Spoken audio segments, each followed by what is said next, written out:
Hola, vamos a empezar. We may have a couple people joining late, a couple people who had Wi-Fi issues. Oh my gosh, the fun never ends. Okay. Bienvenidos y bienvenidas. Welcome to everybody. Para que sepan, so that you know, a little bit of housekeeping. We are not scheduled for class next week because I think it is Martin Luther King Day. You know what? Just because... Yeah. I will probably do an abbreviated version next week just because a lot of people don't like to start one week and then have nothing the next week. It's an odd sort of thing. But this is the one season out of the whole year where we have all the important deceased people holidays. So we have the Martin Luther King holiday and we have the President's Day. So we're going to have a couple of breaks and next week is one. So I will do, since I'm not paid, I'll do an abbreviated thing. The second thing you guys want to know is that, is what? The second class that is Yeah, the second class that we will miss will be February 20th will be the other class that we miss. So, para que sepan. Okay, last little bit of housekeeping is I'm going to send out an email today. I do an extra session on Wednesdays for people who want to do an advanced session. That means people who want to practice past tense. And they've already had some lessons in past tense. It is for whoever wants it. You will get that email later today. If you don't want to join the Wednesday group, no problem. Ditch it. Just delete the email. So if you don't want to hear that, that's fine. But for those of you who are interested, it goes out to everybody because I'm never quite sure who can and cannot join. Depends on people's schedules. So, okay. If you don't want to do the Wednesday thing, don't feel you have to. Don't feel you must. You don't have to. It's only for those who wanted to do some extra hard stuff. Okay. Bien. Vale. Está bien. All good? Vamos a practicar con cosas fáciles. We're going to practice with easy stuff today. Easing in first day is always a thing where it's good to think a little, take a step back, kind of do review. There are always things which on the surface are like super easy, son super fáciles, pero casi no, casi siempre tenemos preguntas. We almost always have some questions, even though they're easy things. So, Spanish class. Yeah, see. And by the way, I always encourage you after class or even during class to submit in the chat box or email me later with topics that you definitely, want to do during this session. So we've always got that, but we're going to start our little review bit. We're going to do a lot of conversation today and I'll be sending you guys into breakout rooms to do some of it. We'll do some of it all together. We're going to start our review day with a thing about pronunciation.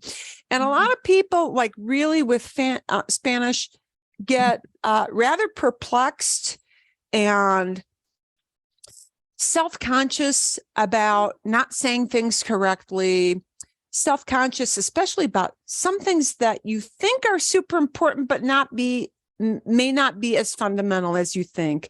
And that's, that whole thing of, I can't trim my R or something like that. Nah, don't worry about that stuff. The things where the pronunciation issues that you should probably, as a step back review, think about are the most basic things. And the most basic thing is that English sound of schwa, which is the sound. If you, by mistake, interject an sound in any of your pronunciation, you will automatically flummox the person you're talking to. The sound which we use constantly in English. We're totally unaware of how much we use it. does not exist in Spanish. So if you inject an sound into a word that you think is Spanish, they're likely to not understand what you mean. So, because it could be any number of things, because doesn't exist. So if you're injecting the sound they're trying to guess what vowel does that person really mean, because they know it's a vowel. I mean, on a subliminal level, they know it's a vowel listening to you, but it will be unclear as to which vowel it is you really meant. And there may be like multiple things, like several words, which depending on what the vowel is, you could really mean, but they're confused. So we're going to do a real quick video. It actually only be the part of this video. I will send you the link to this later in the email I send out after class. But it's a thing to help remind you of what the vowel sounds are, so you don't mess up on that. So we're going to play that now. So, and I'll give you some examples in a bit. Gracias, Kevin. Thank you for that question. Oop, I got to plug in all my right buttons here. So just a quick review. Everyone, and welcome to Why Not Spanish. My name is Maria and I'm a Spanish teacher from Colombia. And my name's Cody and I am a Spanish student. And today we'll give you a basic guide on how to start learning Spanish. An advice I always give to someone who's wanting to start learning Spanish, Including me. is to start learning the pronunciation of the language. The good news is that you can get really good at pronunciation very quickly if you pay attention to the vowels. Listen. A, E, I, O, U. And consistently, in any combination or word, we will pronounce them like that. How about we work on these sounds now? You can do it. Just listen to me, look at my mouth, and try to produce the same sound. A, E, I, O, U. All right, I'm gonna give it a try. So it's A, E, O. Try again with the A. Okay, Yeah, that's right. A. And you gave me some good advice on that. It's the A is like what? Well, I don't know if it's great advice, but it's like if someone punches you on your stomach. So And you're yeah. So Cody was doing like, oh, Yeah. oh. That's not. There's a schwa sound. Oh, yeah. All right. So you want to avoid the sound, but you'll see various videos from Maria throughout our session. I often send these as homework assignments, and really any of the videos that I send you as homework for later on after class, always do literally look at people's mouths. You know, it's that whole lip reading thing. You will see her jaw drop a little for that sound. You know, you could just say like that, but usually it is good to drop your jaw. And, you know, that sound is something that you really want to come out super clear. And you'll notice if you watch Maria's mouth, her jaw does drop with Okay. Right. It's A, E, O, U. That's right. Let's go. Okay. Now they're going to pair it up here. They're going to pair this up. And this is a good thing to practice. You can run through the whole alphabet. And I know literally your significant other will think you're a crazy person walking around the kitchen practicing like you're going to see in the next couple of seconds. Pero vale la pena. It is worth, vale la pena. It is worth it. Vale la pena. It is worth it to do this as a little exercise. If you do this like one time during the day, 5 days in a row, you will be surprised at how much better and more precise your pronunciation becomes. These are the clue, the essential things. Those vowels are essential for you to be understood. Okay. You can mess up on a lot of other stuff in little ways and still be understood, but you mess up on the vowels and you might be saying a totally different word. It's very easy to do. Okay, let's see. Now let's mix a consonant with the vowels. Ooh. Let's take the letter P. Just listen and repeat. Pa, Pa, pe, pe, pi, pi, po, po, pu, pu. pa, pe, pi, po, pu. pa, pe, pi, po, pu. So one thing I want you to do for the next few days, when you're walking around the kitchen, cleaning the bathroom, whatever boring task we have to do, pick a consonant. P, B, M, N. Yeah, any consonant, right? L, la, le, li, lo, lu. La, le, li, lo, lu. Anything. Ma, me, mi, mo, mu. Do a little practice just for a little bit through the day. And if you are really disciplined about it, it will start to kick in, because it's a whole thing of doing something often enough that it becomes a habit. And we're going to tie this in to something about cognates in just a little bit. You can basically do this with different consonants and the sound of the vowels will be the same. So that's the first advice. Master the sounds of vowels to avoid getting words like color and calor mixed up. So there is one of your classic examples of somebody not understanding what you mean. Calor and color are two completely different words. And because we say color, there's the schwa, the offensive schwa, color. Pero en español es muy importante pronunciar las vocales, ¿sí? Calor means something totally different from color. So they're going to show you that little example. And that's one of the classic examples of where a schwa will get you in trouble, because those two words don't mean anything like the same, right? Calor is heat. Tengo calor, I'm hot. I feel hot. Wow, it's too hot in here. Tengo calor. But color, ¿de qué color es? You're buying a t-shirt. The person wants, ¿de qué color quiere? What color do you want? Yeah. Color. Okay. Color, calor. Hay gran diferencia. There is a huge difference between those two words. Okay. Listen and repeat. Color, Color, calor.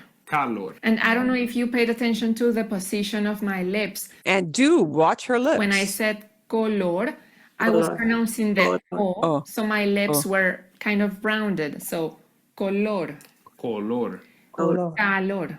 So your mouth kind of drops for that. So calor. Yes, when I say calor, I open my mouth a little bit more. I let my jaw drop.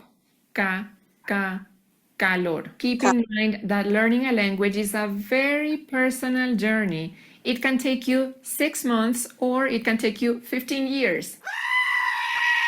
Some people pick up things quickly. Other people, they just don't. And it takes them a very long time, and maybe they study a little bit here, a little bit there. They don't study consistently, whereas somebody else could be obsessed with it and study all the time and learn very quickly. Don't put yourself down when you see somebody else who maybe learns faster than you, or you've been learning for a while, like me. You still maybe haven't got there yet. You're going to get there eventually if you keep trying. No, And that is a really important, don't be hard on yourself. Not everyone has that time to study obsessively, or the desire, or, whatever. Even if you're here and you're a retired person, you may not have the time to study obsessively, so that whole thing about vocales, vowels, really work those vowels. Es súper importante. It's really important so that you are understood when you're speaking. And everyone does learn differently. And I'm going to take that off for now. But calor and color is one of the classic things. I will send you the link to that video so you can watch it again, because she has some other points she talks about, like with simple questions, conversational questions that people use. And that is helpful to watch the video in its totality for later, para más tarde. Okay? Bien. So now, where this comes into play sometimes, y perdón, yeah, okay, I'm trying to get all my screens lined up here. Where this comes into play is with, making sure you pronounce the word correctly so you don't confuse it with another word that may be close, but uses different letters.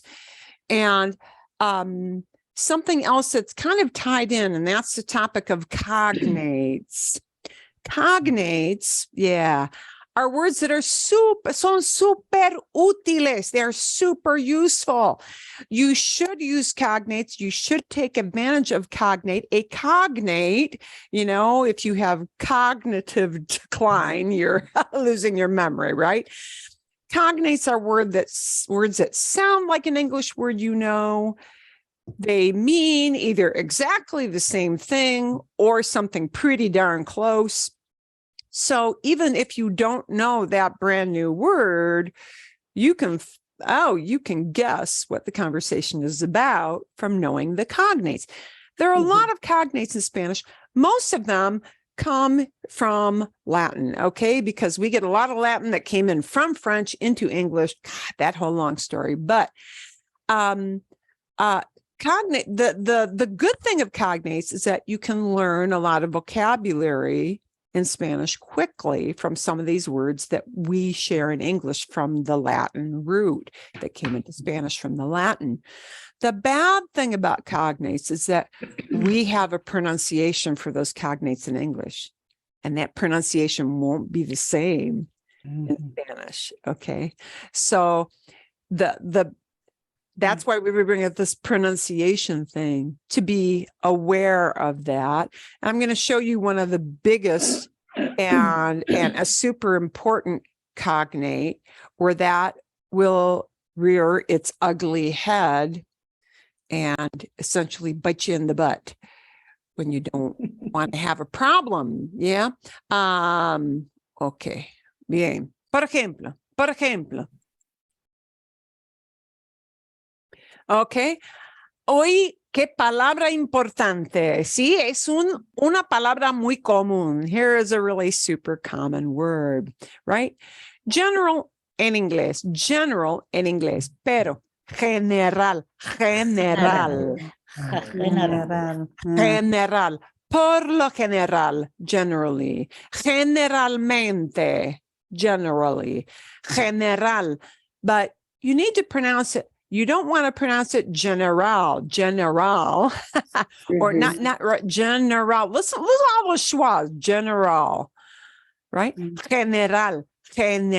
Remember that e sound of the a, e, I, o, u. That e sound is kind of a smile. E, right? A. Your mouth, your jaw does drop a bit. But that e is kind of like higher on your palate, and you smile with an right? So general, right? General would be one of those. And, you want to make sure you know that. The one she showed you of color, we spell it the exact same way, but see, we pronounce it color. So here is the double-edged sword of the cognate thing. While you learn a lot of new words, you have to pronounce them the Spanish way to be understood. Because if you say color, they don't really know if you mean calor, heat, or color, color. Okay. Palabras así. What I am going to assign for homework, since we technically don't have class, I'll do a little shorty session next Monday. That won't really be tied to anything in particular. So, if you miss it, no big deal. We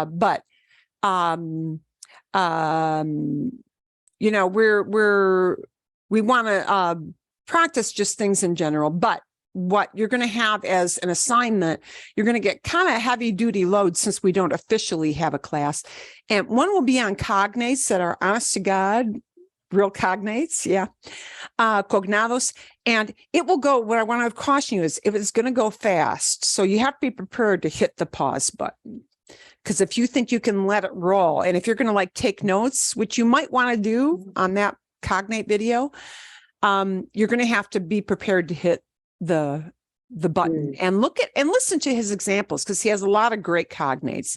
And there are tons and tons of cognates that will help you pick up a lot of Spanish vocabulary. You're going to get a second video for homework on false cognates. So false cognates are really maybe 10% of that pie chart. If you take all the cognates, put them in a great big pie chart, 10% of those are false cognates. I'm going to apologize on the false cognates video because the presenter is just a little too cheerful for my personal taste, but I'm very cynical. False cheerfulness just okay, but it is made for like 13 through 15-year-olds, so it's made for a different audience, but it is a good thing. So here's the one false cognate that you never want to use. Everybody always thinks it's going to be something like embarazado. Embarazado means pregnant, and it's always embarazada. It actually can't be in a masculine form because a man can't be pregnant. So, okay. Embarazada. Embarazada is a notorious one, which a lot of you have already heard. It means pregnant. It does not mean embarrassed, right? If you want to say embarrassed, it's avergonzado, or tener vergüenza. I don't know how to get my. There's my umlaut. There's my eresis. Or tener vergüenza, that's embarrassed. Okay, so that's one of the notorious ones, but here's a really other notorious one, and you will not see this in the false cognates video, so I'm going to throw this in because they can't say this with a 15-year-old. There's a reason they don't put this in. Excitado does not mean excited, right? Excitado looks like excited, and you think, wow, yeah, estoy muy excitada, estoy muy excitado. It means this. So here's like the really one of, two of the big, both sex related, excitado is that. You don't want to use that, right? If you do want to say somebody is excited, right? It's emocionado or maybe ilusionado. Those are the real words for excited. Emocionado. It does not mean emotional. So that's kind of a false cognate, right? Emotional. Wow, she's really emotional, has kind of a negative connotation in English. Oh, wow, she's all emotional about that. But emocionado, excited. So, cuidado. But I will send those along as, Ado and Ada. And we had a quick question. Ado and Ada, we'll bring this back for a minute. We had a good question, a really good question about, wait, ¿dónde está? I got to move my prompt button. There we go. Bien. What do, because you will actually hear these a lot, especially with some of the cognates. What do those two things mean? Ado and ido. Ado and ido, very, very loosely, I could say those equate to ed in English. It's what is called a past participle. Who cares? Well, yeah, past participle. It's a past participle ending. Okay, like colored. Oh, she has colored all the spaces in her little coloring book. Yeah. So it's that kind of a word. Ado and ido appear sometimes in verb forms, sometimes in adjectives. These are often in adjectives, and the adjectives are just descriptive words. Something that tells you what something looks like, sounds like, tastes like, in descriptive words. You'll hear those ado and ido words quite often with adjective words. I'll give you another couple examples of an ado or an ido word. Ocupado. Ocupado means busy. Literally, you're occupied. Your time is taken up. Yeah. Ocupado, next time you fly somewhere. Yeah. The bathroom door has an ocupado setting quite often. The little sign, meaning this is taken, this is in use. Ocupado, it's being used. It's busy, it's being used. Ocupado. Ocupado means busy. There's an example of another ado word. Here's another one.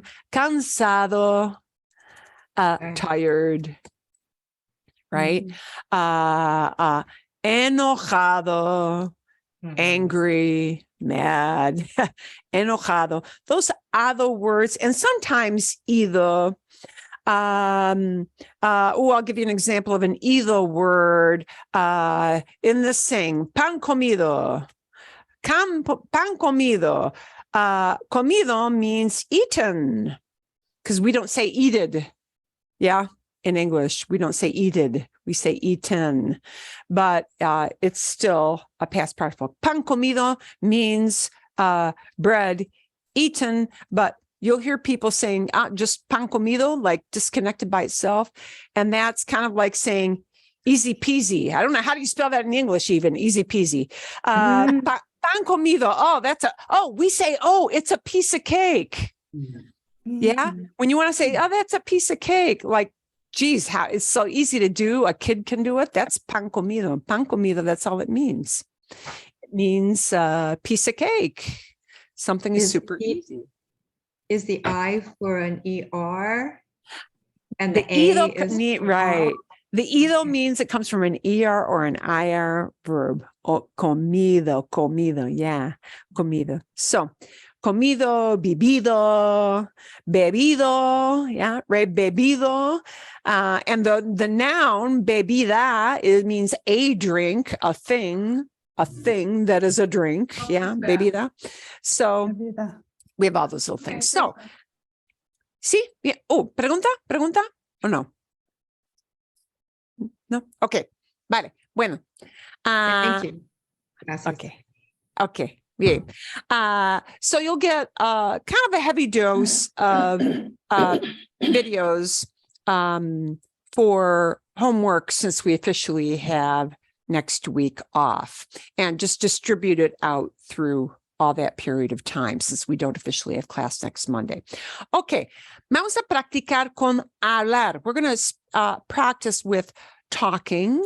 We're going to practice with talking, and we're going to practice with talking about what you usually do. So we're going to go back, porque vale la pena. It is worth the effort. Vale la pena. It is worth the pain, literally. We're going to go back to the absolute basics about why do we use present tense? Why do we have these stupid conjugations? Why do we conjugate verbs and use verbs? Why do we have this many forms? And thank God, because you are going to associate mostly with Latin Americans, probably only this many, because you'll forget the vosotros thing, yeah? Like the Latin Americans forget vosotros. They don't bother with it. But still, that's a lot of, when we say eat and eats, God, I got like these extra things I got to learn to talk about people. But verb conjugations are always important. And the most, it's the annoying question that language teachers get from every 15-year-old they ever had. How come I have to know all these conjugations? Can't I just talk? Can't I just say yo comer, I to eat. No, because it sounds like you're saying I to eat. And so, no, you can't do that. Well, what if I just put the yo in there? Won't they know what I mean? Well, yeah, but you'll be sounding kind of like the knuckle dragging caveman. And it's like, then you're like targeting yourself as soy gringo, soy gringa. Yeah, I'm a gringo and I don't want to bother to know it. And it's harder for you to make yourself understood. So that's why it's important. But why do we need to know this thing about presente, present tense? And what does presente really mean? Well, presente is just a verb tense, okay? Present tense. And all it means is that the action is happening now. But presente actually has a number of interpretations. A number of interpretations. And it's important for you not to try to translate every word in your head, right? So here's the basic question that we're going to talk about in some practice today. The question, what are you doing? What are you doing? Yeah. What are you doing? Okay. And when somebody asks you, what are you doing? They're going to ask you, ¿qué haces? ¿Qué haces? ¿Qué haces? I'll put it up on the board. ¿Qué haces? And actually, hopefully we'll get time to fit in an extra video in here on the ¿qué haces because it's a little more involved than even that. But, pero, uy, a ver. Okay, mis botones. I got to get all my buttons right. La pregunta es, ¿qué haces? ¿Qué haces? Which literally, if you translate it literally, what do you do, right? And this do thing in English is just a question marker word that has no real meaning, right? How do you drive this thing? How do you use this? How do you cook this? Right? How do I wash this article of clothing? Right? What do I do when my computer blips out? Do is just a placer, a place marker word to signal a question in English. But that do, we don't translate. This do actually is a translation of this word here, haces. Hacer means to make or also to do. It means both of those things in Spanish. So okay, ¿qué haces? Means generally, what that is going to mean is more like this. What are you doing? And this is why we can't translate word for word. ¿Qué haces? What are you doing? Right? This is one of the only questions, one of the very few questions in Spanish where you cannot take your cue for the answer from the verb in the question. Right? And I'll show you what I mean by that. For this question, you can take your cue for the answer from the verb in the question. ¿Cómo te llamas? ¿Cómo te llamas? What's your name? You can take the cue for the answer by modifying that verb that already is in the question, right? And you can modify te llamas into me llamo. Me llamo and your name.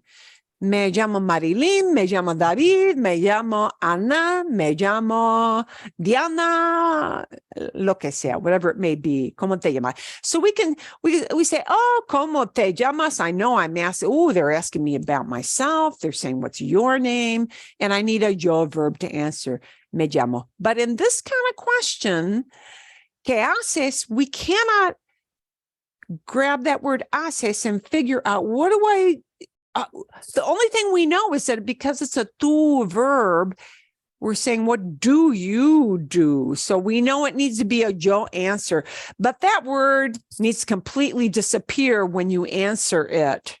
Yeah. When you answer it, that word haces must disappear because we need to plug in a whole new verb. Yeah. And we get rid of haces and we plug in a different word. So I can say something like, sí, I can plug in a whole new verb, but it will be a yo verb. Escribo un email. Escribo un correo electrónico. Right? Por ejemplo, but escribo, certainly you can't get the clue for what you do from looking or hearing that verb haces. Leo las noticias. I'm reading the news, right?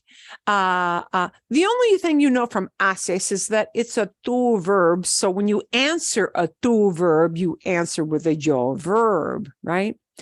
Escribo, leo, como, como un poquito. I'm eating a little bit, right? We plug in an entirely new verb. Okay, bien. So, ¿qué haces? What are you doing?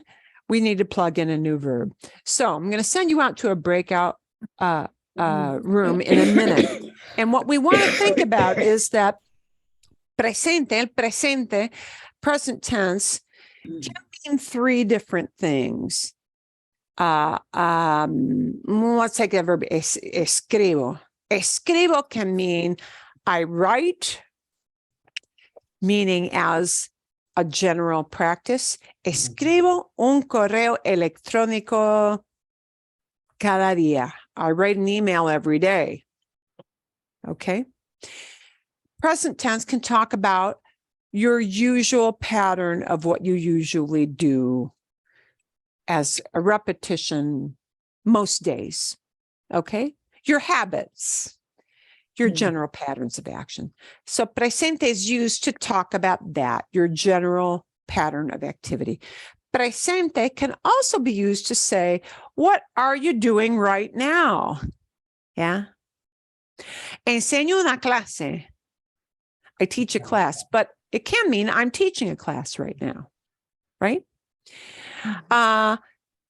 And it can be used to indicate near future, something that will happen pretty soon. I don't know when exactly, but pretty soon, right? And the classic example of te llamo, I'll call you, right? Te llamo más tarde, I'll call you later.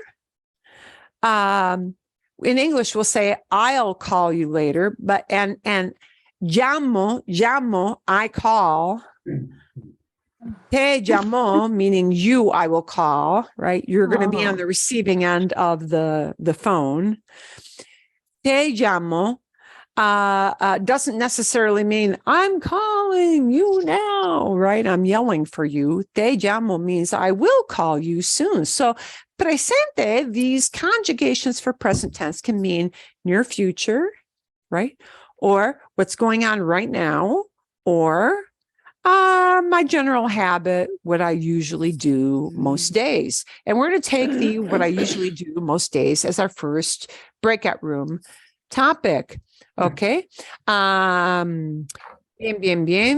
Y la pregunta, and I'm not really going to put it out in a visual because we don't really need it because it's only one question, is going to be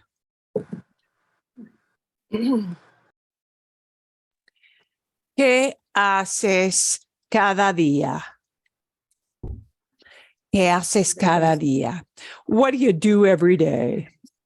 What do you do every day? Not what you're doing right now necessarily. See?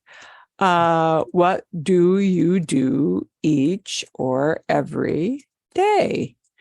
Y los hábitos, right? Los hábitos. We're talking now about habits. So we're going to use present tense to talk about our general habits. Y quiero que ustedes hablen de 5 cosas. I want you to pick out like 5 things that you normally do. Yeah.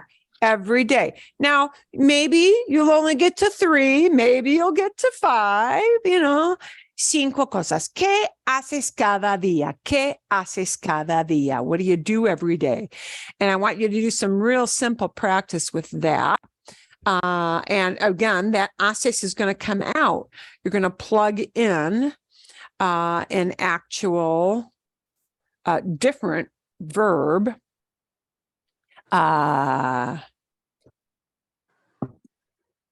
To talk about that. And I'm going to break you out into, I need to rearrange some groups a little bit here. Un poquito.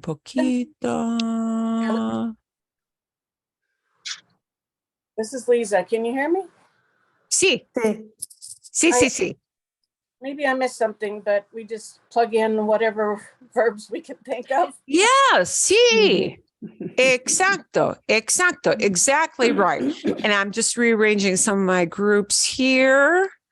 I am going to go into one of the groups to kind of monitor a little bit with some of my more beginner people.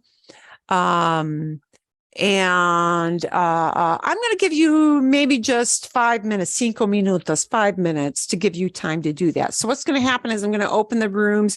You're going to see a join button, right? You need to hit that join button. And I'm going to actually go into the rooms with the people who are joining the group first time just to practice with this. And then we'll come on back and see what kind of questions you had. ¿Está bien? ¿Vale? Okay? ¿Vale? Bien? Okay, you should see a join button. You should plug into that. I'm going to be joining one of the groups to just monitor some of the newer folks, make sure they're on the right track.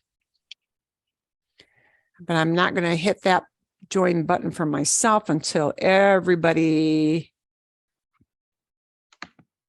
gets into their correct Zoom room. I'm always leery of doing that too soon, and then I mess up something of the process, which I don't want to do. So, okay, vale. Bueno. Sí, hola, aquí estoy. Here I am. Bien. Okay. Excelente. Okay. ¿Y qué haces cada día? ¿Qué haces cada día? Por ejemplo, I'm going to start you off with an example from me. Okay. Okay. Cada día pongo, I put. There's kind of an odd yo verb, but pongo los platos en el gabinete, ¿sí? O, por ejemplo, cada día tomo, I take. Tomo los platos del lavaplatos. I take the dishes out of the dishwasher. Tomo los platos y los pongo, I put them, los pongo en el gabinete. Todos los días, tomo 2 tazas de café, tomo, I drink, tomo 2 tazas de café. Cada día leo mis correos electrónicos, I read my emails. Cada día, 2 más 2. Cada día, les doy de comer a mis mascotas. I feed my pets. Doy, I give. Les doy, to them I give. Les doy la comida a las mascotas. Y cada día limpio la cocina. I clean the kitchen. Blah, no me gusta limpiar la cocina. Okay, ¿qué hacen ustedes? What do you guys do? And if you can only give me 2 or 3, that's fine. Pam. Como el desayuno. I eat breakfast. Como el desayuno. Excelente. Okay. Everyone. Bien. Okay. Pam. Okay. Cada día camino con mi perro. Excelente. Sí, camino con mi perro es excelente because we say, instead of just walk the dog, Camino con mi perro. Sí, I walk with my dog is the way you say that. Sí, excelente. Algo más, sí. Bárbara. Cada día cocino. Cocino, bien. Sí. Yes, cocino. I cook every day. Cocina, bien. Okay. Cocino. Okay. Let me throw out a couple of verbs and see if you can turn it into a yo form. Por ejemplo, for things people might typically do. Escuchar, escuchar. How would I add that to the news? Las noticias. Escucho, right? For you, yeah. Escucho las noticias. Cada día Las escucho noticias. las Okay. noticias. Perfecto. Bien. Okay. Otro verbo. And a lot of these are going to be heavy on the AR verbs because the AR verbs are the biggest category. Okay. Lavar, lavar, wash. Oh, okay. Yeah. Con los platos. Okay. Or yeah. It's level. Lavo, Lavo. lavo, lavo. Okay. Now, and this is a good example. Yeah, because some of you have, limited experience with some of these verbs yet. So it'll take a while to get comfortable, and that's okay. Right. There are some verbs in Spanish that do start with an LEV, like levantar, to get up out of a chair, right? So la for lavar, right? Lavar. Lavo las platos. Lavo la ropa. La ropa. Sí. Okay. Lavo la ropa. Sí. Bien. How about cortar, cut? Like maybe we cut things to put them in our cooking. Cortar. Corto. Corto. Corto. Oh, okay. Corto las legumbres. I cut veggies. ¿Sí? Bien. Corto las legumbres en la cocina. Corto las legumbres en la cocina. I cut veggies in the kitchen. Bien. Okay. Bien. Ver, to see. But we use this for watching, like TV. And there's a little twist with ver. Yeah. Ver, we're going to keep that e letter. Normally, ver, ver, you would drop the er, but for the yo form, we have to keep the e. So it'll be veo. ¿Cómo se dice I watch TV? Veo la televisión. ¿No? Veo la televisión. Veo la televisión. Televisión. Veo la televisión. Let me give you another common verb. Buscar, to look for. Okay. And this is what we use when we talk about searches on the internet. Okay. Let's combine buscar with información. Información, a cognate. Okay. So busco la información. And now let's tag on another idea to that. Busco información por internet. Por internet. Por internet. En el internet, sí, pero por internet by means of internet. Busco información en internet o por internet. Bien. Okay. Vale. Bueno, I'm going to give you one other one. To put something in a place is poner, but it'll have a go form for yo. So pongo. I can use pongo for la luz, turning on a light. Pongo la luz. Yeah, I put it on. I turn it on, right? Instead of turn, they use pongo. See? Pongo la luz. Okay? Bien? Bien? Okay. ¿Tienen otras ideas? You have any other little ideas to add? Well, I wanted to say I exercise every day, so yeah, I see that. I exercise every day. Okay, we're going to take hacer. Hacer is going to have a funny twist.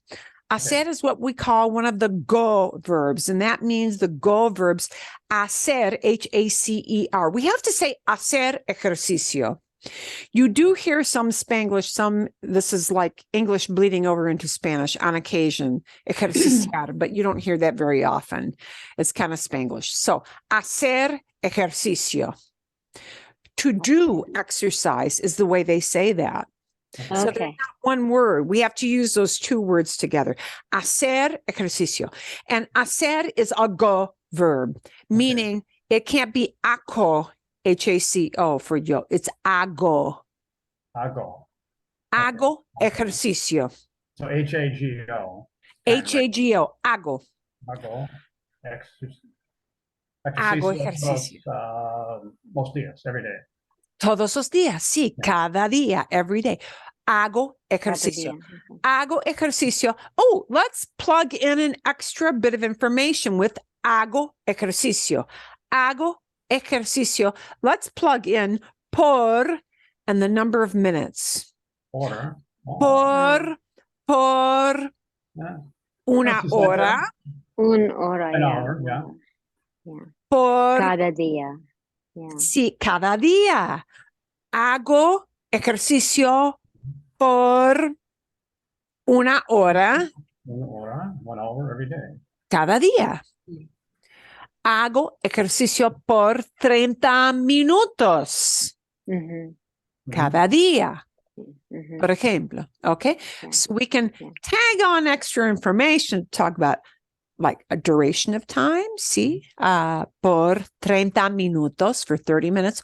Por una hora for an hour. Por 2 horas, 2 hours. Lo que sea, whatever it may be. And Bien. if you described exercise, like let's say I row 30 minutes every day, so it'd be. Oh, specify rowing. the kind of exercise or walk or run or whatever. Yeah, row. Yeah. Rowing is a special verb. That is remar, R-E-M-A-R, remar, remar. And it's a regular verb. So you can put it in a yo form. Remar becomes Remo. remo, Gotcha. remo. And somebody would totally understand what you mean by that. See, because yeah, they've got those machines too. Remo por, Por 60 hour. bien, sí. Remo por una hora, rema por 60 minutos. Sí, rema por 30 minutos. Sí, lo que sea. Excelente, bien. Yeah. Ok. Marilyn, Otra- Marilyn. Sí. Tengo una pregunta. Bueno, Ok. dime, tell me. ¿Qué es correcto? If you want to say I drink coffee, is it bebo or is it tomo for drink? Los dos, both. Oh, okay. So Bebo café o tomo. cada día. Tomo, creo que para café, for talking about coffee or tea, creo que tomo es más común. I really think tomo is more common. Beber more, beber con alcohol, with alcohol, beber Oh, is okay. more common. And, but even there, son intercambiables. They're really kind of interchangeable, right? Okay. They're pretty interchangeable. People will ask you, they're chatting with you for a while, and ¿quieres tomar un café? ¿Quieres tomar? Do you want to have? ¿Quieres tomar un café? ¿Quieres tomar una copa? Do you want to go out for a little drinky poo? A little alcoholic. Una copa. A copa means a cup of wine, a glass of wine. ¿Quieres tomar una copa? Even with the alcohol thing, tomar is really, really common. Tomar, and tomar is one of those verbs that has multiple meanings. Tomar. Tomar means to take, like take a bus, take these papers, take these. Yeah. Tomar means to physically take something. Tomar means to ingest something by eating or drinking. Tomar can mean to like catch a bus or catch the subway or catch a cab, take a cab. Yeah. Bien. Okay. In Spain for take a bus, they use a different verb, but it becomes the F-bomb in Latin America. So yeah. Oh. Yeah. They like to use in Spain, they like to use coger for catch a bus, like, to grab a taxi, take the bus. But Yeah. and coger is perfectly okay, cojo el autobús, but you never want to use cojo in Latin America because it is the F-bomb. Jeez. And they know, yeah, people come to visit from Spain and they know it's like, you're from there. But it is like hearing somebody F the bus. Yeah. It's like, yeah, we don't say that. I mean, they do think it sounds weird, but they know that people use that. So only in Spain do they use that. Everybody else, the safe thing is tomo. Tomo el autobús, tomo un taxi, tomo el tren, tomo el metro, take the subway. Tomo, always tomo. Okay. Bien. All right. I am going to leave the room and bring everybody back. Gotta make sure we hit the right button. Vamos. Okay. Y vamos a ver. Breakout rooms. Close all rooms.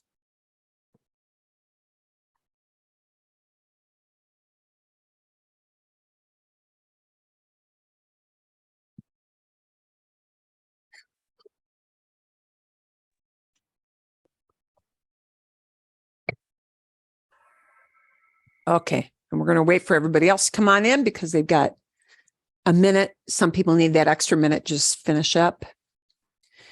Tie up loose ends.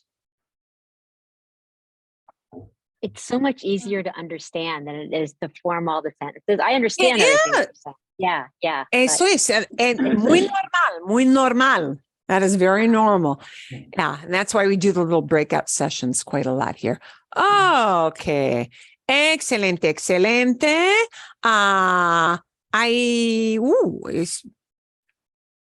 Todavía esperamos unos estudiantes. We still have some people finishing up. We're waiting. Aquí vienen. Here they come.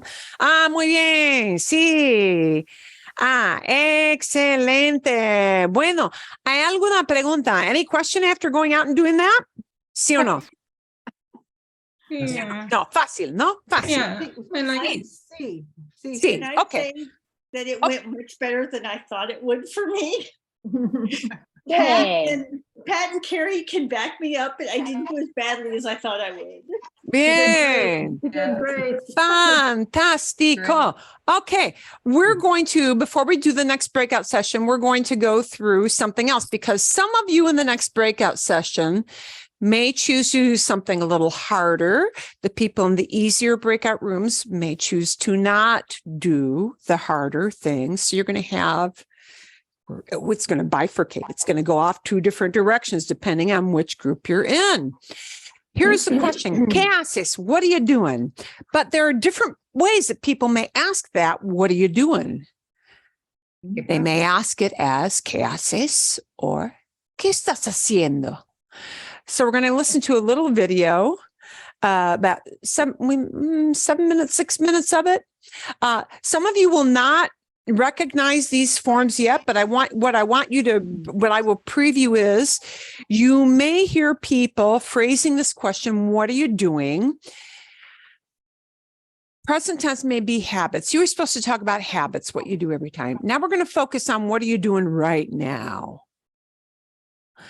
And the right now, the real time, what is happening as we are speaking, can use the plain old present tense that you know and love or hate. Or it can use that thing we call present progressive. Present progressive means literally the verb is doing, ing. So you have a choice. And this is where the folks who go into their breakout rooms next, those who have been with me longer, may choose to do the ing part. The ing part is actually not hard, but it has to mean that this thing is happening right now while we're speaking.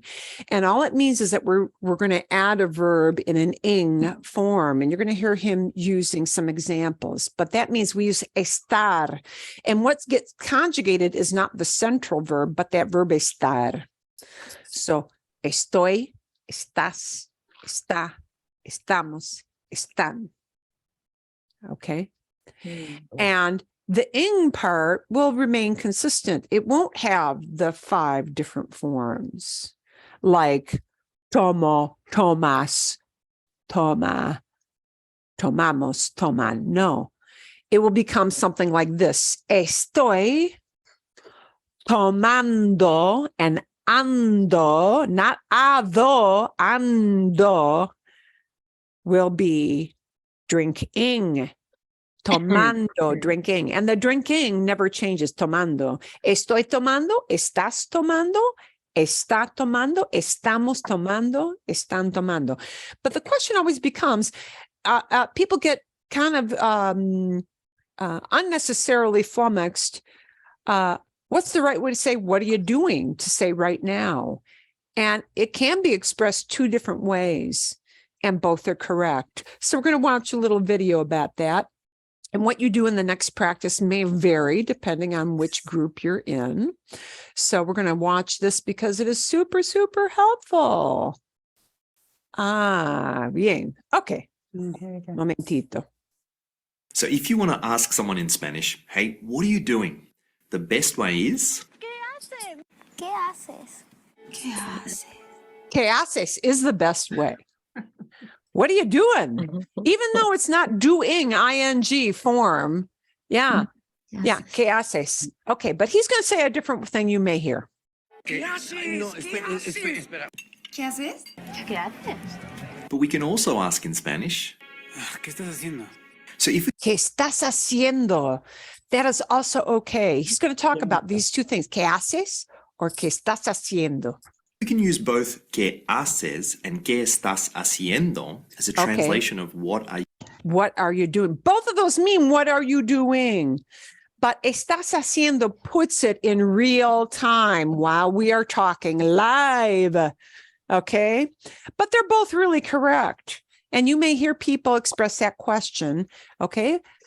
Either way. And it's interchangeable. So you can ask that question, either of those 2 questions you see on the screen.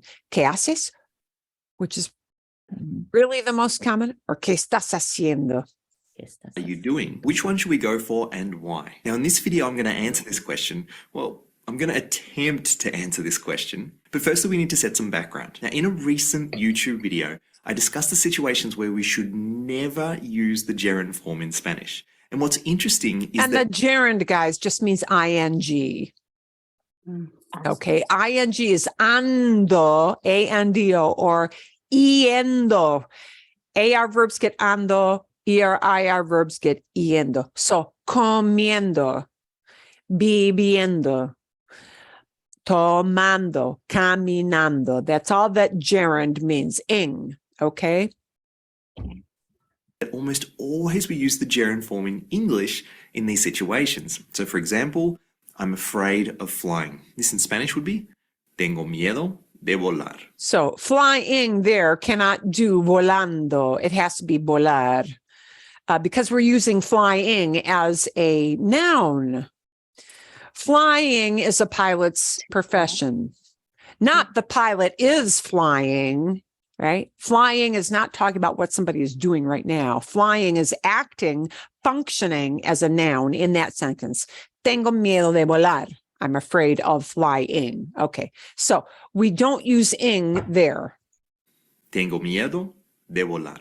Literally, I'm afraid of to fly. Now I'll leave a link to the video here and in the description below. Now the useful thing about that video is that the rules are very clear cut. We cannot use the gerund form in those situations, period. But after watching it, a lot of students have asked, well, Andrew, when should we use the gerund form in Spanish? Well, in contrast, this question is not clear cut. In fact, I've been resisting making this video because it's not about right and wrong. It's about more common and less common patterns in Spanish. Now, in our level 2 course, El Cuentacuentos, we spend 2 hours on this question. What are the common patterns?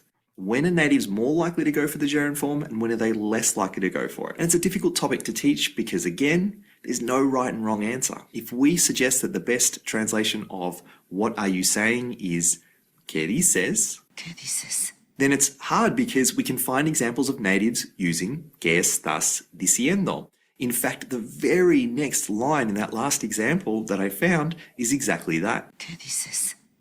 ¿Qué estás diciendo, Paulina? Now, if English is your first language, one of the most important things I can teach you about this topic is how your English brain will influence your decision making when you want to speak Spanish. So in English, what do you do and what are you doing are very different questions. What do you do is really asking about profession, and what are you doing is asking about the thing you are doing right now. Now, So that the way we phrase that in English, what do you do, generally means that you're asking somebody about their job.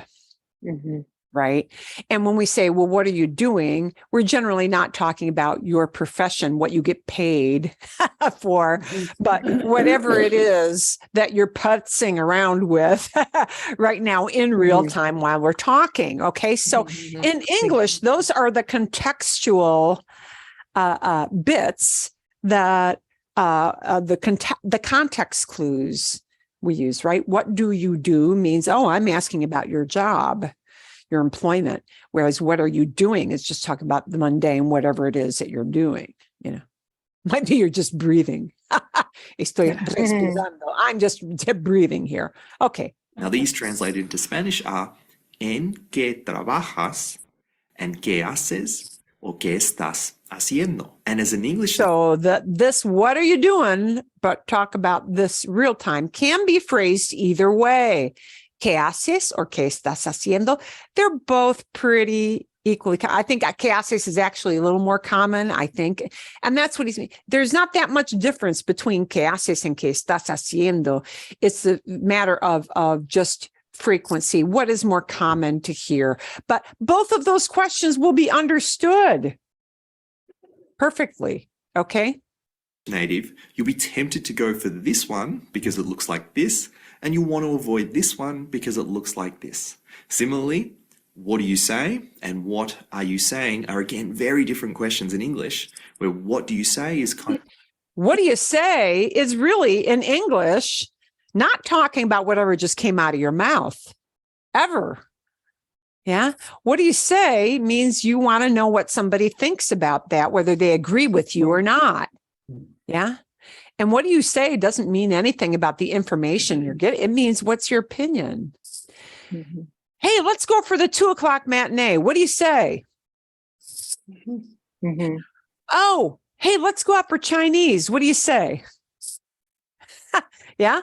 Yeah. It doesn't really mean anything about talking, that question in English, right? It means opinion. So in Spanish, you will never literally translate what do you say to ask about opinion. He's going to show you how we translate that idea, but it's going to use totally different verbs that have nothing to do with the verb say. Okay. kind of asking for opinion, and what are you saying is asking about what is coming out of the person's mouth at that moment. Now we could translate these into Spanish as ¿qué opinas? Or ¿qué te parece? So that's what you use in Spanish. And look, opinas means to have an opinion. And parece means to seem a certain way. So literally those two questions in Spanish, ¿qué opinas? What opinion do you have? Or ¿qué te parece? How does it seem to you? That's what people ask you when they mean, hey, what do you say? Por ejemplo, vamos a, tengo ganas, I feel like, tengo ganas de comer comida china. I feel like eating Chinese food.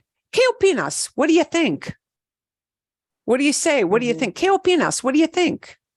¿Qué te parece? What do you think? All right.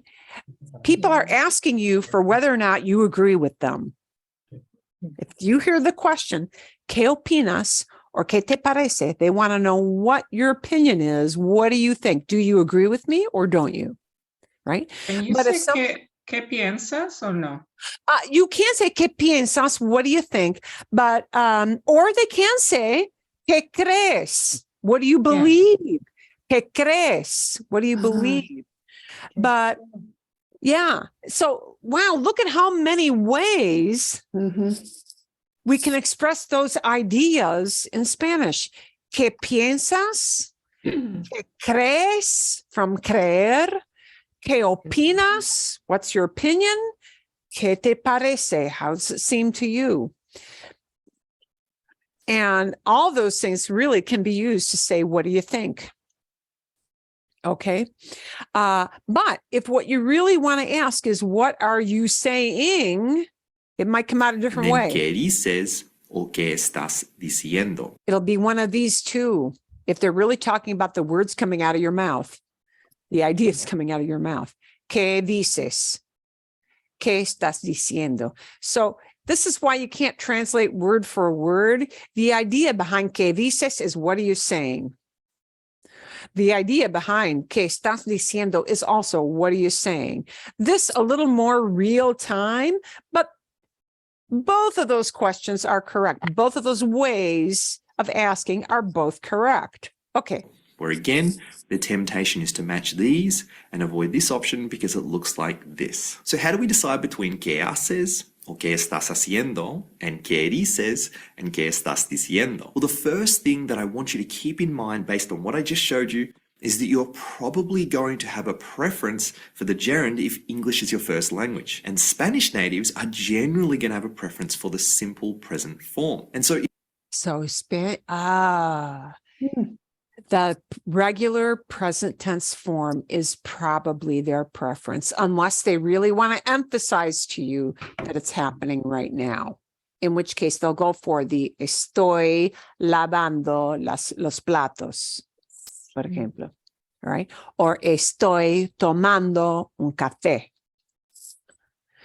Okay, so the general preference will be plain old vanilla flavor presente, but they may inject a present progressive if they want to give it a rolling feel for this is going on right now.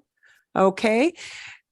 if you want your Spanish to sound more natural, in general, it's going to be better to go for the simple present tense form. ¿Qué haces?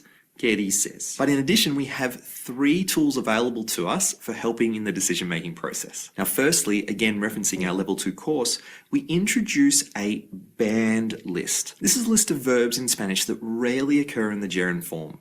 It doesn't mean never, it just means rarely. Now, hacer and decir are not on this list because they do occur in gerund form from time to time.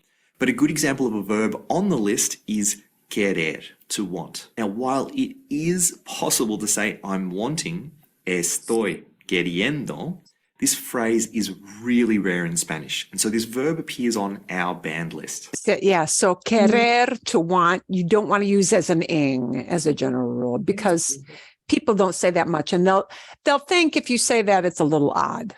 It'll strike them as odd. Okay. Now, another tool we have available to us is emphasis. How much emphasis do we want to put on our statements or our questions? So for example, imagine you want to ask someone, hey, what are you talking about? But you might want to play it kind of cool. You could ask, ¿de qué hablas? ¿De qué hablas? ¿De qué hablas? Now, in contrast, maybe you might be really worked up about something. So you want to ask, ¿de qué estás hablando, Julián? Oh, ¿de qué estás hablando, Julián? Makes it a little more emotional.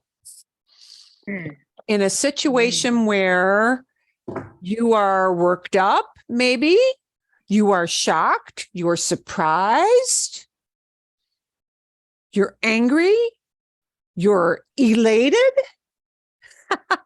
It puts more emotional punch into it. Ah, ¿de qué estás hablando? ¿De qué estás hablando, Julián? ¿De qué estás hablando, Julián?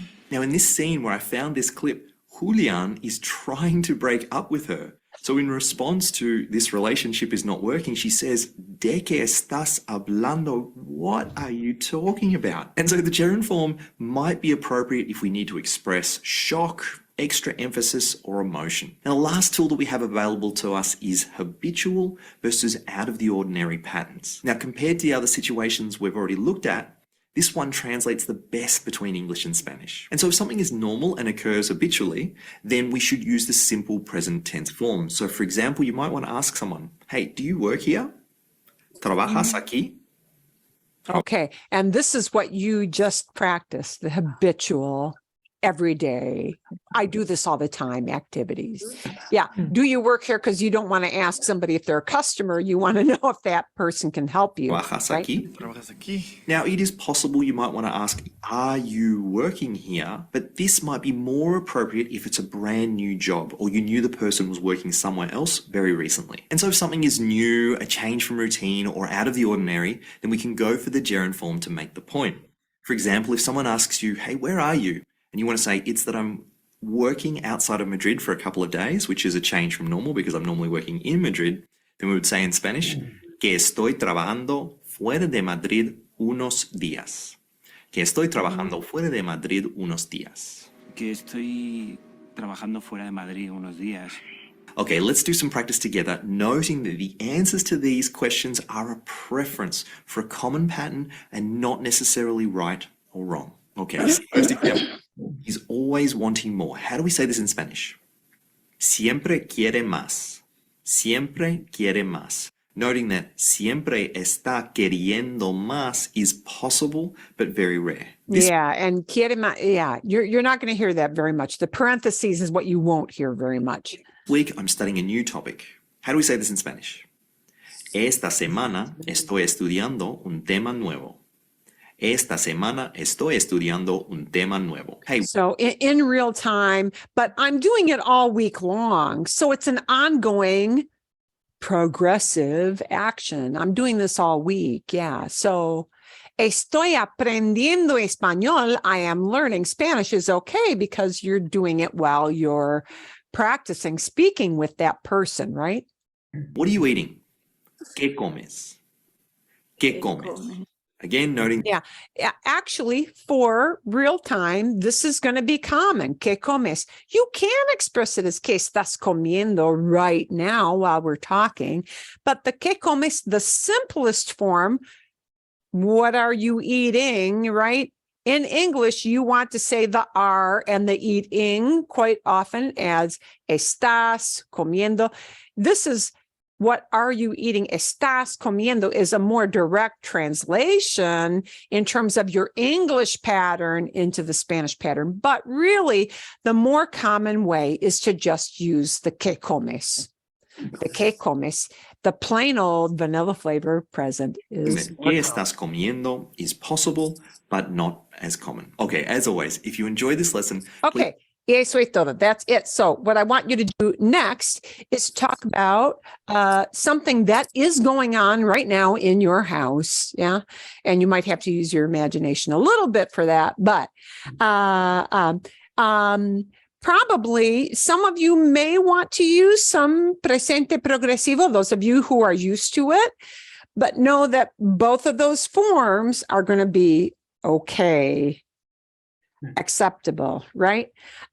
Those of you who are newer in the process, you're probably going to want to talk about what you're doing right now or today, or maybe near future, right? Maybe near future, what you'll be doing in like 30 minutes from now, a couple of hours from now, just plain old presente, present tense.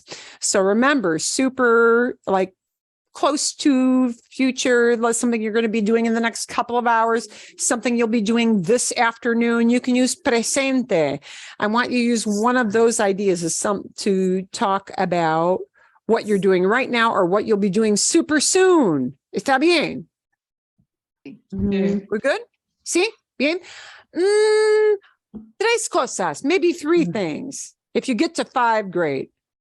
Pero quizás tres cosas. ¿Está bien? Good? Sí. Sí, no, una pregunta. And the one where she was breaking up, he was breaking up with her. It was day K. Is the day for emphasis? No, the day, okay, por ejemplo, hablo español. I speak Spanish. Hablo un poquito de francés. I speak a little French. Hablo inglés muy bien. ¿De qué hablas? What are you talking about? Of what do The you de speak? means, the de is where we in English say about. Okay. And the de will be followed by the topic. Okay, por ejemplo,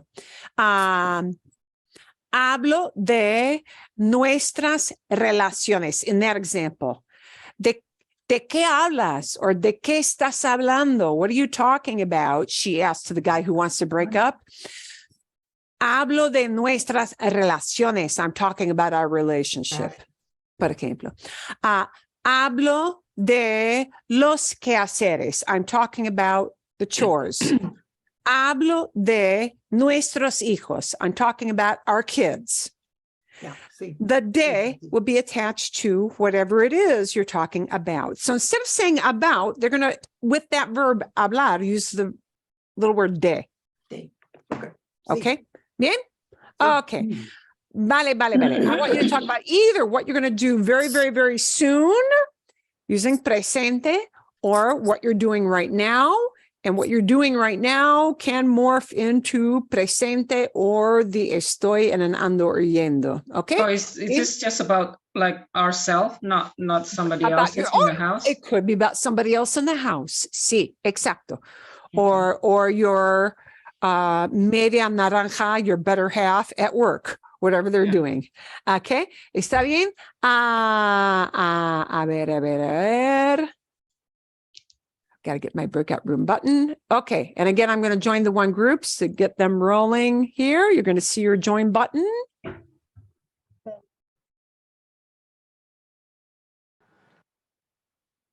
And when everybody finishes hitting their join button, I will be able to join in that room.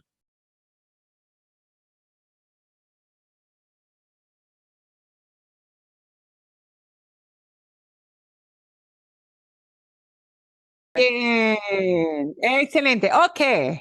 Estamos aquí. Okay. I want you to talk about what you're going to be doing soon or what's going on right now in your house. You can talk about yourself. You can talk about somebody else. No importa. It doesn't matter. So we're planning vacations here. So estoy planeando vacation. Sí, estoy planeando las Planeando. vacaciones. Okay, Exacto. Okay. Sí, planear. To plan es perfecto. Estoy planeando las vacaciones. Bien, fantástico. Por ejemplo, aquí en mi casa,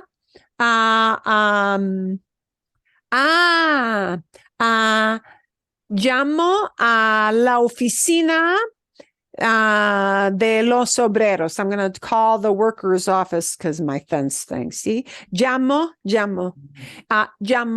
a la oficina de los obreros. I'll call the workers' office.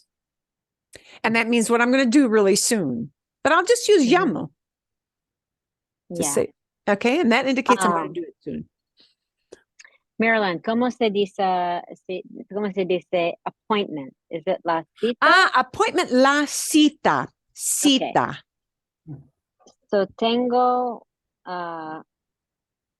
una cita. Perfecto. De la dentista.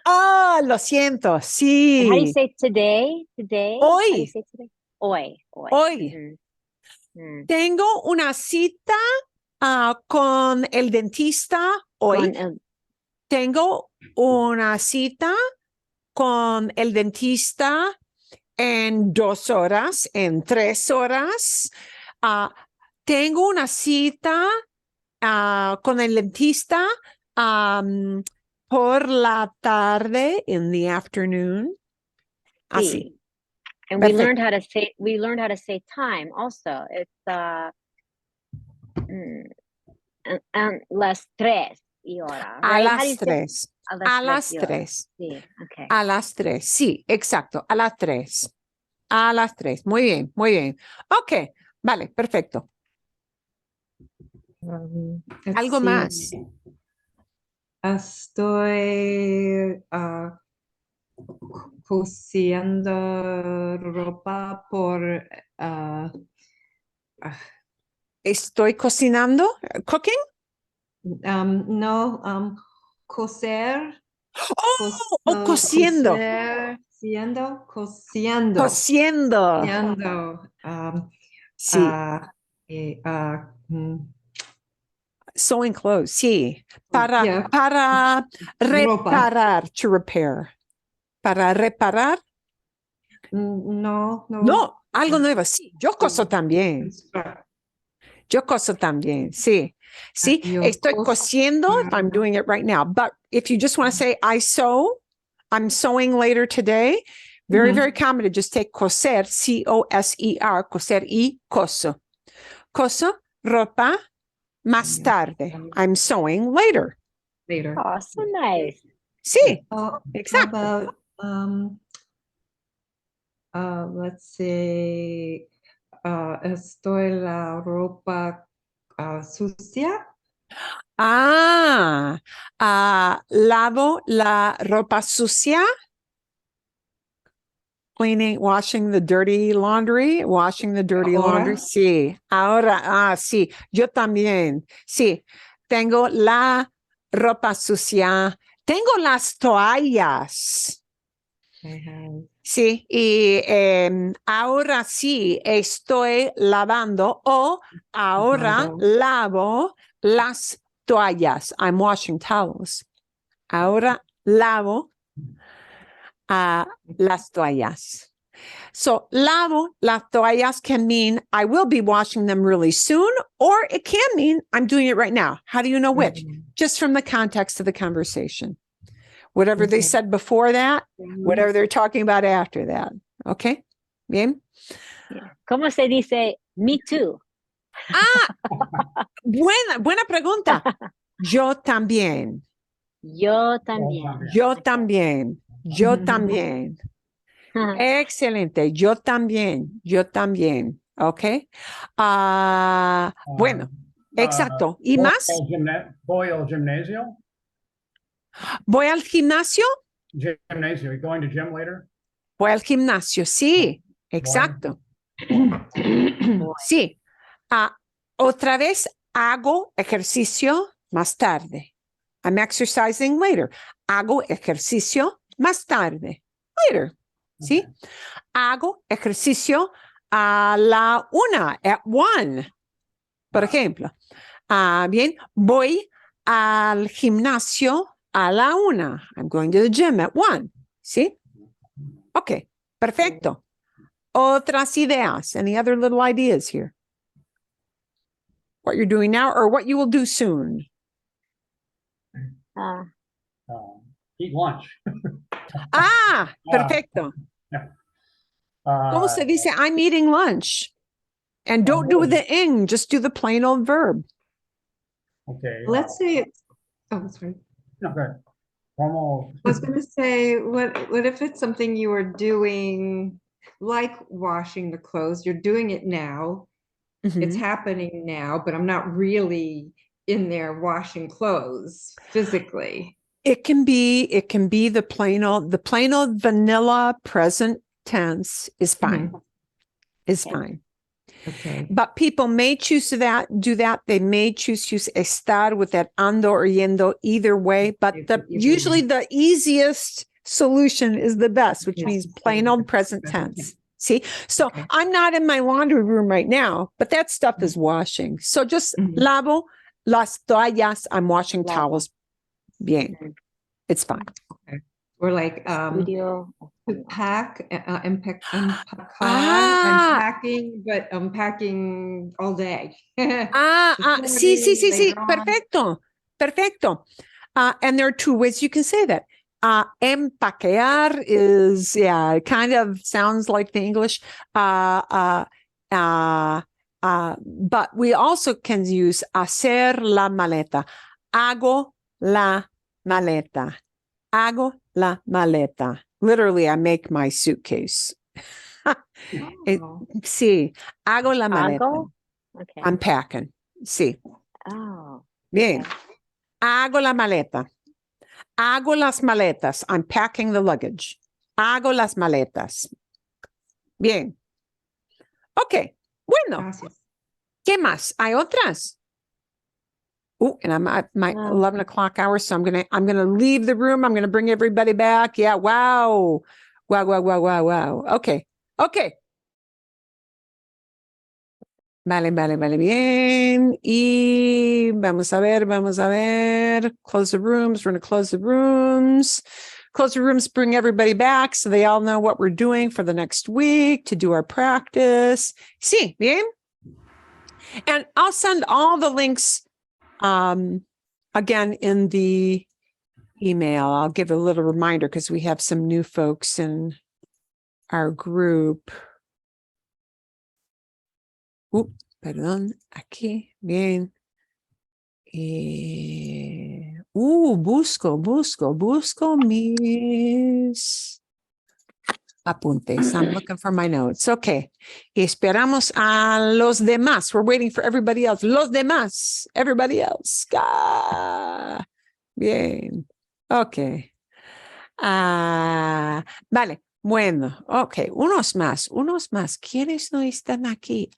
Sí, Cindy, Pat y Carrie y Linda. Sí, esperamos quizás 5. Esperamos quizás 2. We're waiting for maybe just 2 more folks. Okay, vale. Perfecto. So remember, if you're talking about what you're doing right now, real time, or what you will be doing near future, like in the next couple hours, during the afternoon, by evening, it's okay to use a plain old vanilla presente to convey those ideas. ¿Está bien? Okay. Okay, vale. ¿Alguna pregunta? Any question from that practice that you did? ¿Sí o no? No. No? Bien? Okay. Bien. So I want to tie everything together here. Since we're not officially meeting, I'll do a little like informal brief session, maybe only an hour next week, but it won't be tied up necessarily what we're doing today. So that if you plan to be out doing something fun, feel free to do that. What I'm going to give you for your homework will be your real cognates video. Okay. Your false cognates video. Way too cheerful, but useful. Okay. Bien. What I'm also going to, and I will also send the 2 little emails, of what we viewed today.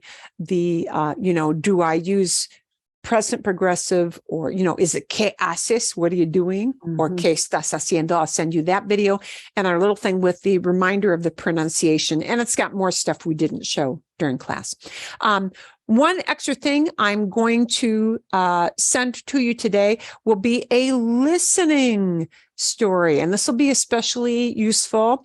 It's going to use, I believe it, I don't think she's got any past tense. Yeah, it's all present tense, presente. She tells the story in present tense. And it is a little seasonal. Okay, so perdón.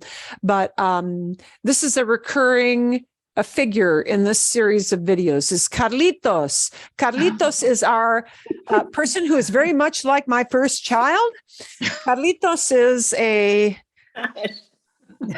somewhat, yeah, he's somewhat fictional, but Carlitos is always getting into trouble.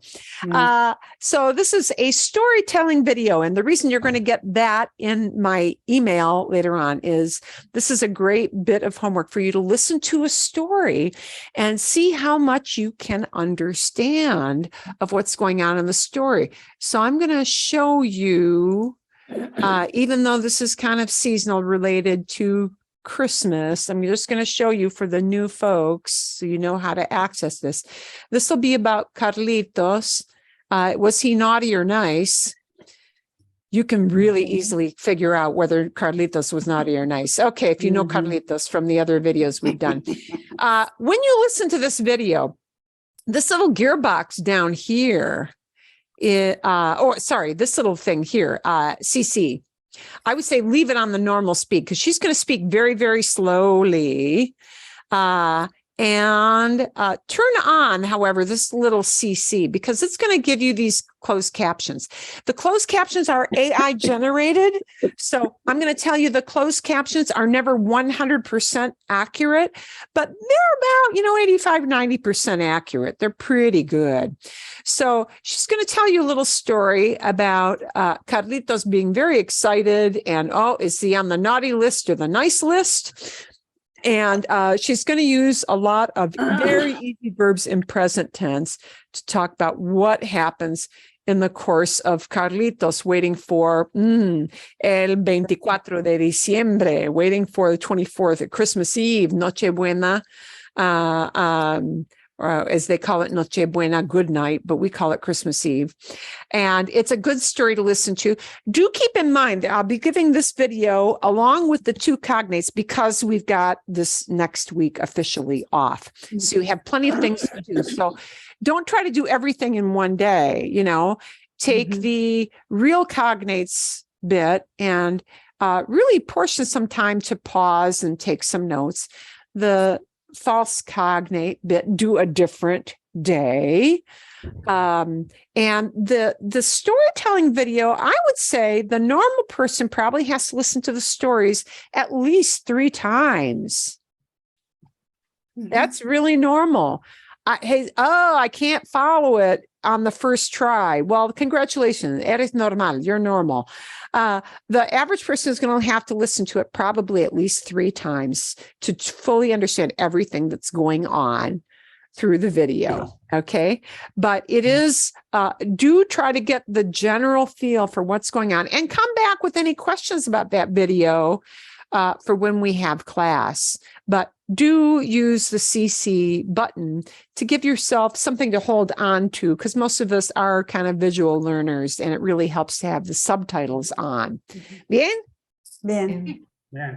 Bueno. Okay. Está bien. Yes. Excelente.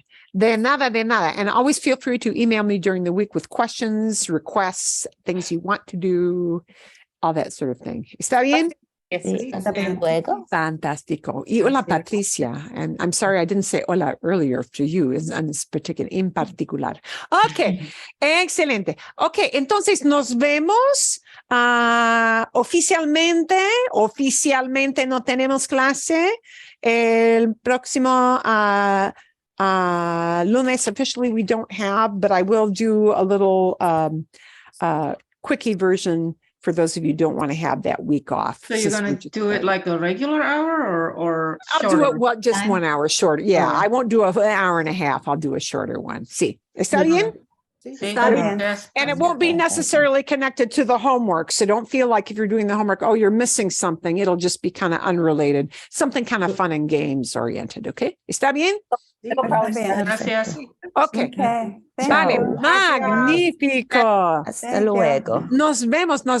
Sí, que tengan buena semana. Everybody have a really good week. Hasta Yay. luego. Hasta luego. Hasta luego.